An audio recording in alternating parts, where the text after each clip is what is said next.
hometown, actually my home neighborhood in Dorchester, Massachusetts, to do this piece and to help get the word out about Bioheat. And I realized if I don't know anything about this, there's a good chance a lot of people where I grew up don't know a lot about it. I did not know that. Cooking oil for a heat, what? I'm sure it's more expensive.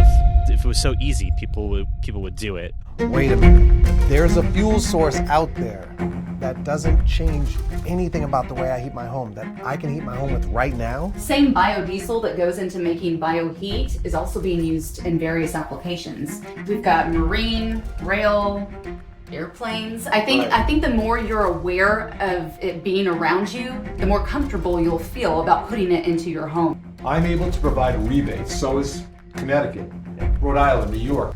We're moving right now to 100% renewable liquid heating. Because you can help decarbonize right now. The best kept secret, in a way. Listen, we have an opportunity to make real change here.